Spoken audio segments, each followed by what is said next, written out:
Sharks, happy Hispanic Heritage Month.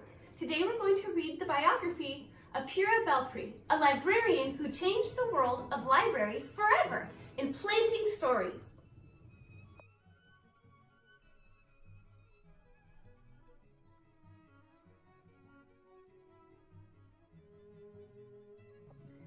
Planting Stories, the life of librarian and storyteller Pura Belpre. Words by Anika, Aldamuy, Denise. Illustrations by Paola, Escobar.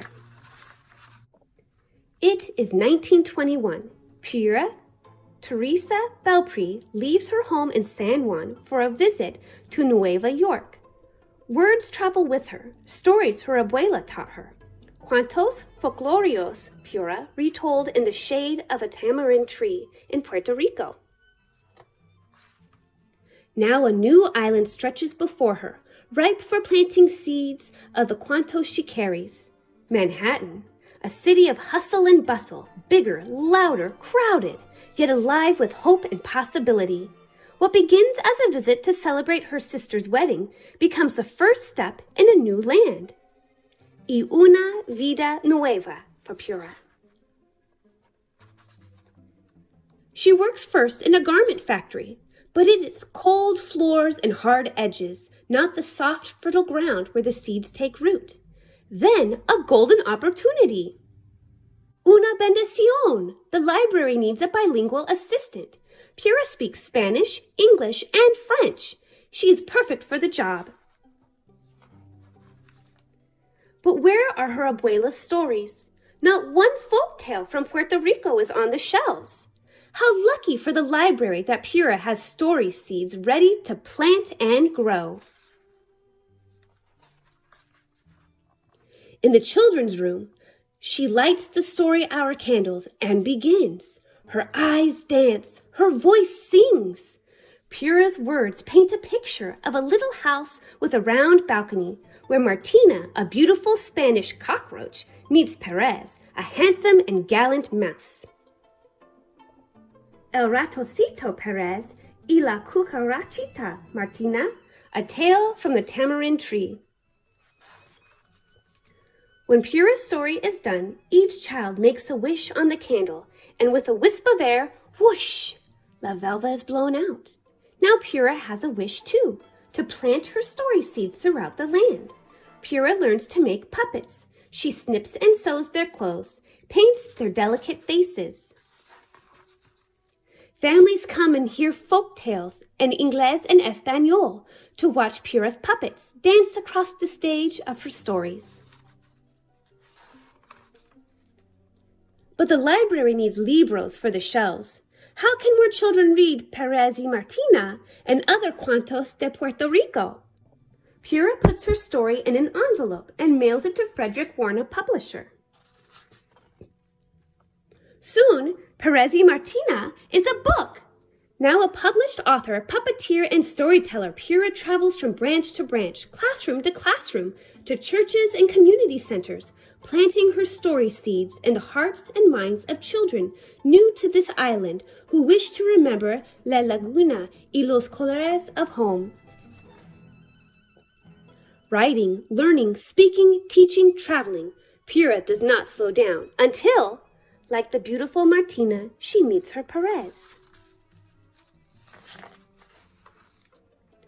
On a December day in New York, Pura marries musician Clarence Cameron White. Un año away from the library, she decides 1 year to start a new life as a wife. But a year stretches on. Together they travel to new cities. Clarence plays his music. Pura tells her stories. They are happy years of music and writing, separation and reunions, friends, family, and stories always. Until, on a June day in New York, Clarence stops playing his music, and Pura's story must begin again. It is 1961. Pura returns to the library. There are others now, storytellers who make puppets dance, who read Perez y Martina, and Tiger and the Rabbit, Juan Bobo, and Three Magi, and many more of Pura's stories to the children. The seeds she has planted, the roots that grew shoot into the open air of possibility, have become a lush landscape into which she steps as though she had never left. Author's note. The seeds of the idea for this book first took root as I stood in the New York Public Library's Central Branch, gazing up at a large black and white photo of Pura Belpre, author, storyteller, and the first Puerto Rican librarian in New York City. Seeing the larger-than-life image of this remarkable Boricua woman I'd long admired, I felt a swell of pride, and along with it, the warmth of recognition. For Pura's photo brought to mind my titis, aunts, first-generation mainland Americans whose parents migrated to New York from Puerto Rico. Pura Teresa Belpre was born in 1899 in the rural town of Sindra, Puerto Rico, to a family of storytellers. Many of the folk tales she learned as a child were told to her by her grandmother. I remember during school recess that some of us would gather around the shade of the tamarind tree, Pura wrote. There we would take turns telling stories. These stories came with me to the United States. I thought to myself, as a storyteller, I wish to be like Johnny Appleseed, who in the United States was known for planting apple seeds across the land, and so I wish to plant my story seeds across the land. But being like Johnny Appleseed was not always Pura's dream. She had planned on becoming a teacher and enrolled at the University of Puerto Rico, poised to begin her studies. Then, in 1921, she traveled to New York for her sister Elisa's wedding. She may have chosen to remain in New York simply because she liked it, or perhaps, like many immigrants arriving in America, she was drawn by the promise of opportunity. For Pura, opportunity arrived at the New York Public Library after working briefly in the garment industry. Pura was hired as a bilingual assistant at the 135th Street branch in Harlem. Her job was to find books and curate programs that would appeal to the neighborhood's growing Spanish-speaking community. When Pura discovered that there weren't any actual Spanish books in the library, she wrote them herself. They became the first mainstream Latinx storybooks published in America.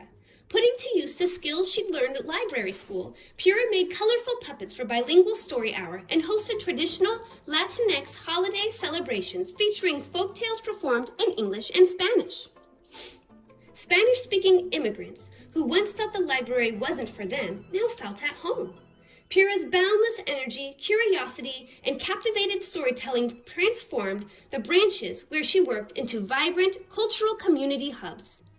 Even into her later years, Pura took buses and trains across the city, uptown and downtown, from the Bronx to the Lower East Side, bringing her magical storytelling and puppetry to children.